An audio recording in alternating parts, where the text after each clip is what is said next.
Alrighty, hi everybody. I am Briar Harvey, and this is Systems Are Messy. And my guest today is certainly going to prove that for us. It is the lovely Heather Craik. She is the brains behind the Design Mancy agency now, right? I mean, Yeah, may as well it's officially call very you an much there. agency. And she's got other things cooking in that beautiful head of hers. But we're not allowed to talk about those We're yet. not allowed to talk about them yet. We're not allowed to talk about them yet. Someday we'll be back. Until then. And all right. How this is good. I'm dying here. How do you keep track of what you have to do? You know, you blipped for a moment, so I only got half of the question. Damn it. Zoom is killing me. How do you keep track of what you have to do? I don't. Actually, that's not quite true. That's I not keep it in true. my head. Basically, it stays in my head. If I'm doing project working out type stuff, then I will put it on paper and proceed to ignore the paper forevermore because I've worked it out and it is then in my head. If I have appointments, they go on the calendar, but that's really about it. Occasionally, I will take a notion and go, I'm going to put time blocks on the calendar, and I will sit and I will put time blocks on the calendar, and then I will ignore them forevermore. So the theme here is I'll ignore it. I will make them just to watch them go and do my own thing anyway. Okay, so no specific to-do list. Well, I mean, I know what I need to do at any given point, but it's not written down anywhere. But it's not written down anywhere. Any calendar management? No, of course not. Okay. Oh, no, of course not. I know that if I send you an invite, you will show up on time. Yeah, if there is an appointment for something, I will go to the appointment for the thing. But you don't keep a calendar or anything. Well, okay. My calendar is basically a whole bunch of lies about time blocking and my appointments. And I do keep my appointments, but the entire rest of it, just no, not really. We ignore the lies about time blocking, though. You know, for most of my guests, I asked for photos from you. We weren't gonna fucking bother because why would we even want to? No, we're not gonna look at the lies Heather tells herself. Okay. So in my I even, to make you laugh here, I even have sleep times on my calendar. Well, that's bullshit. This is the woman who will message me on Facebook at 2 a.m. her time with some brilliant insight, and I'm like, shouldn't you be sleeping? And she'll be like, oh yeah, I guess I should be. See you in the morning. Well, see, that's not happened very much lately. No, not lately. You've been getting better. I think I made you read a book and... Well, I mean, also, I'm still up really late sometimes. We just don't message Briar. Oh, I see. So you message somebody else with the 2 a.m. epiphanies.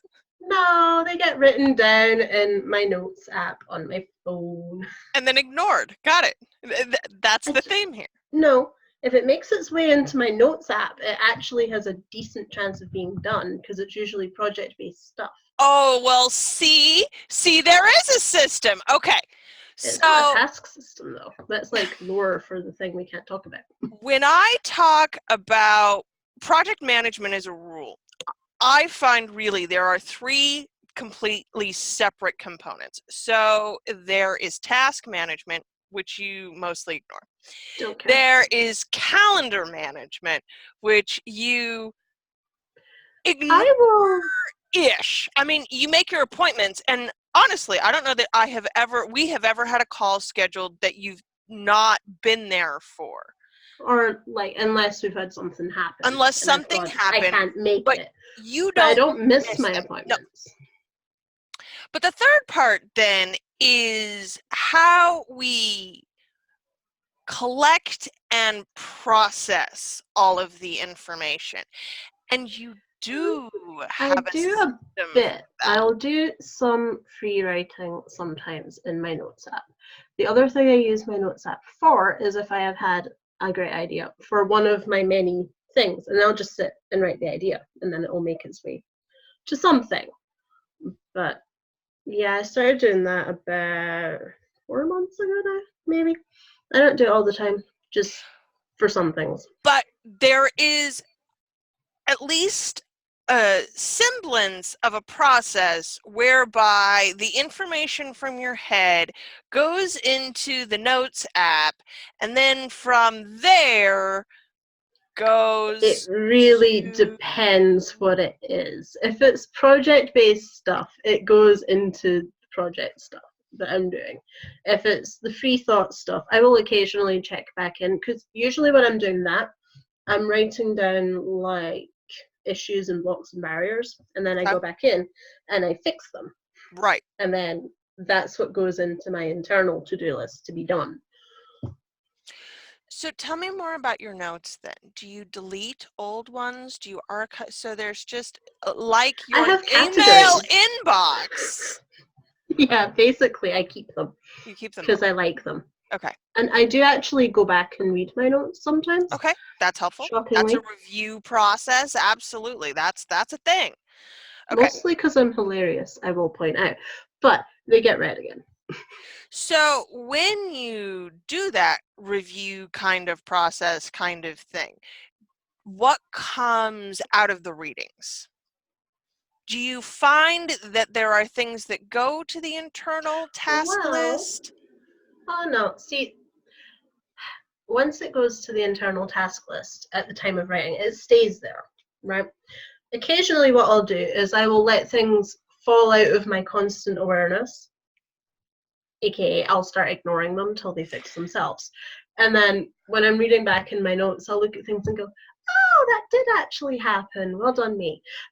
It's a fascinating thing, I must say. As an entrepreneur, our lists of to-dos are never ending. They always get longer.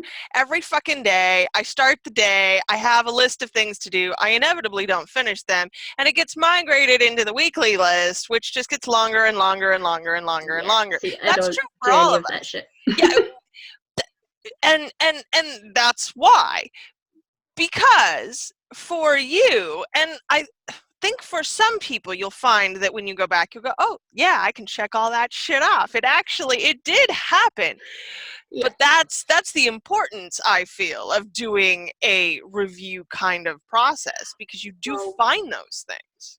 I mean, the thing that's interesting for me is, since when I'm doing it that way round, I'm just basically doing, these are the problems. This is what I think the solution should be.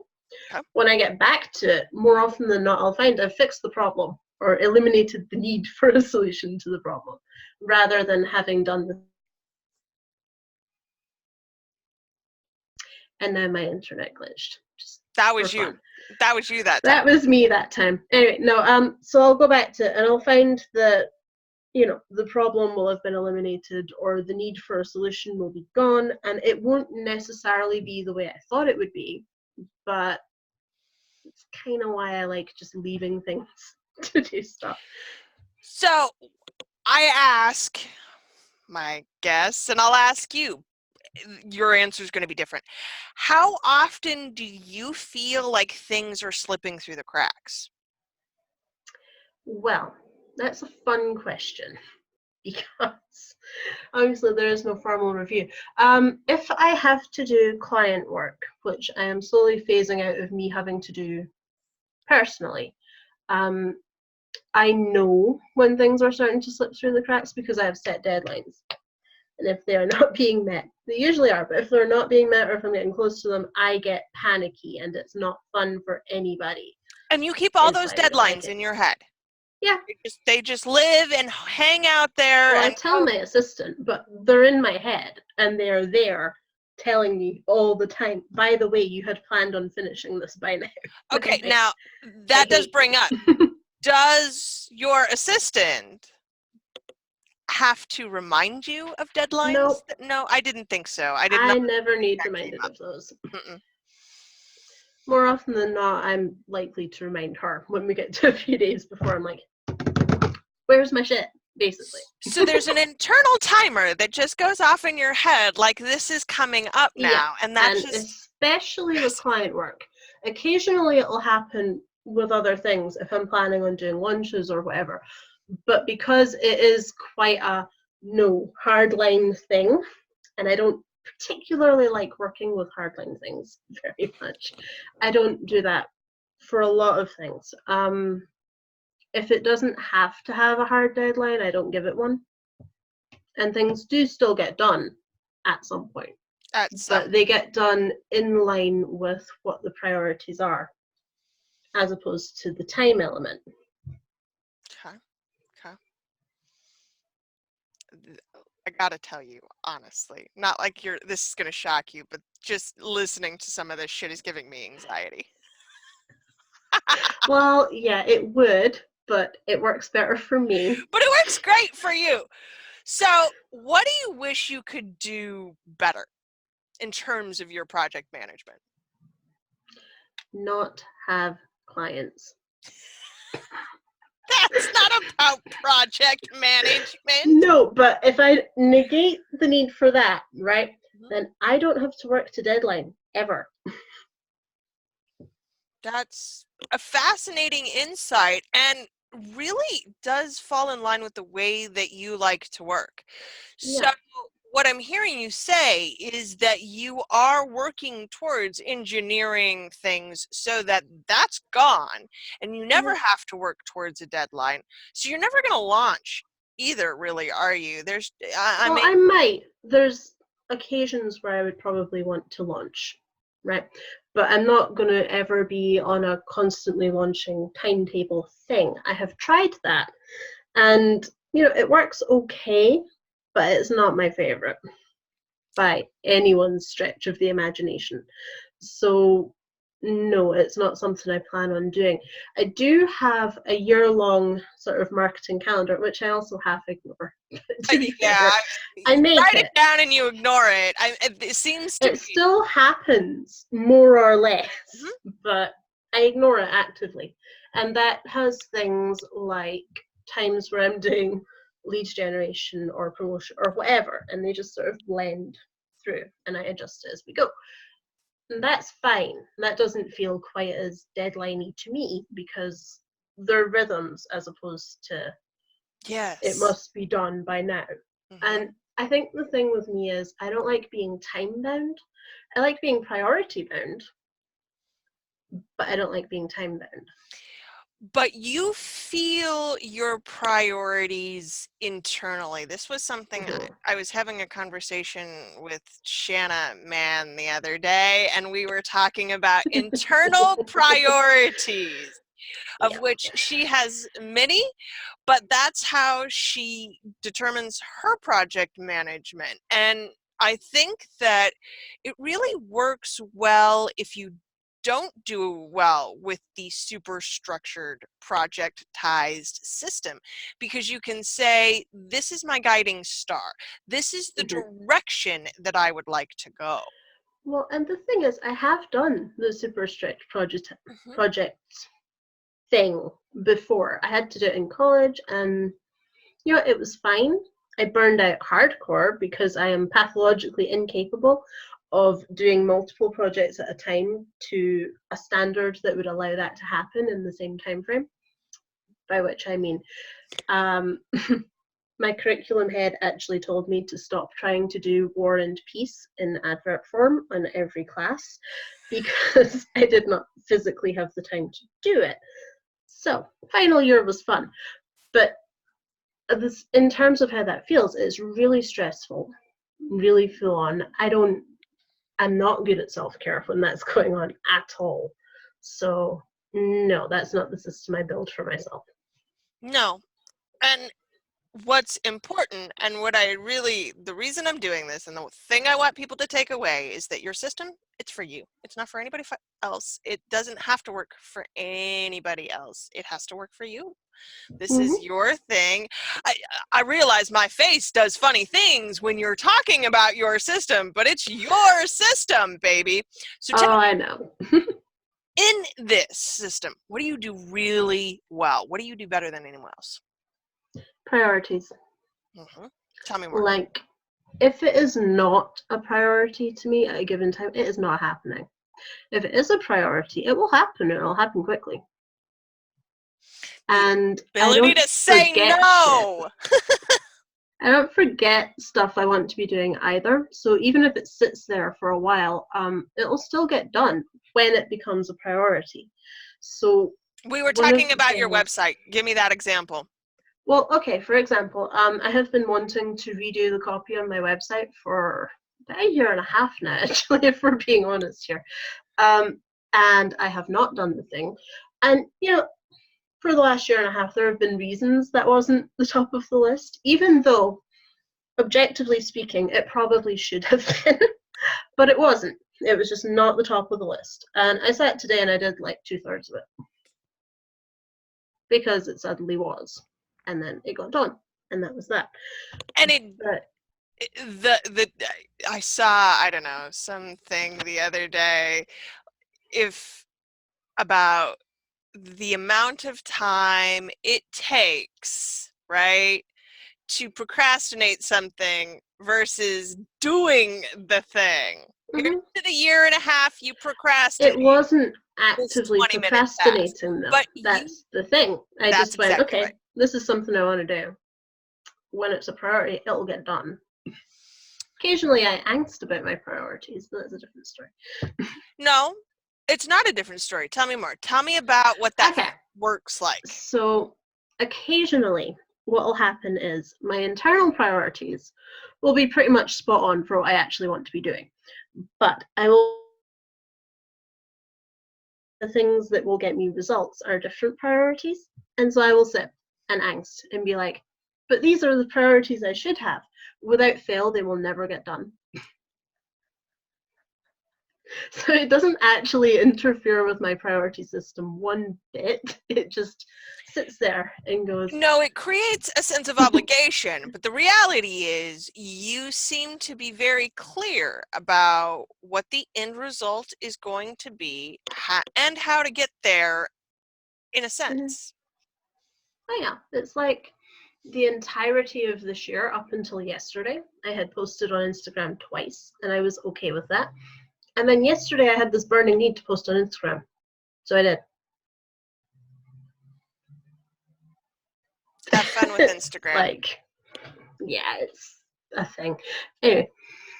Well, you've given up Facebook, so if you want to spend time on Instagram, I truly think we should all have fewer social media channels, frankly, but I mean, I like it because I noticed, I was looking at my profile yesterday for unrelated reasons. We'll blame Shanna for this. Anyway, I was looking at it and I went, do you know what? I tell good stories on Instagram. I think I like the format for that. So it's not even really going to be a businessy thing, particularly. It'll just be a thing. They're all sort of kind of businessy things when you are building a personality brand, but they're also not. It's so more of an informally there thing. And I'm allowed to work on that just now because I can't really post about the actual stuff at the moment. Soon. Heather's thing will be seeing the light of day soon. We're very excited. Very excited. All right, darling, do you have any final thoughts about project management? I think what happens with a lot of people is they can get it into their head that if they don't write it down and they don't capture everything, they're going to forget what's important. But you don't actually forget the important bits. You might forget some things, but if it's in line with your priorities, at least for me, if it's at all in line with what you're trying to do, it'll circle back around at some point or another, whether you've actively forgotten it or not. And I think that when you don't have in particular, guilt and anxiety about those things circling back around. This is more or less exactly how my husband plans stuff. He has a calendar that he mostly actively ignores. He has a to-do list that I will give him that he'll look at and then actively ignore. But all of the shit gets done. There is a process in his brain for reviewing and implementing. It may not happen on my timeline, but it certainly does always happen. And there is, for him, Yep. no guilt or anxiety about the fact that it has not happened yet. For me, there very much is. If it's not written down, there's no tracking or keeping it a sense of it. And so I feel that weight. But if you don't, Well, let it's it not go. like I forget shit anyway. Right. That's the You're other part of this. I don't forget very much of anything. So if I don't write it down, it's not being forgotten. It's just it's not not written being down. engaged. Right. There's a difference between forgetting and letting it be. And I think that's how you make this work for you. I think so, because I'm quite willing to just not even ignore, but let entire swathes of things exist over here and do what I want anyway. And it does. It really has always worked for you. For as long as I've known you, it works for you. So, well, thank you, my dear. This has been fantastic. Well, you had to have someone that has I have to have somebody who doesn't plan, right? There's got to be some counterpoint that I can say, okay, now we'll go back to episode 2 where Heather talked about how she didn't plan and then anything at all, ever. I adore you. We'll do it again. Bye.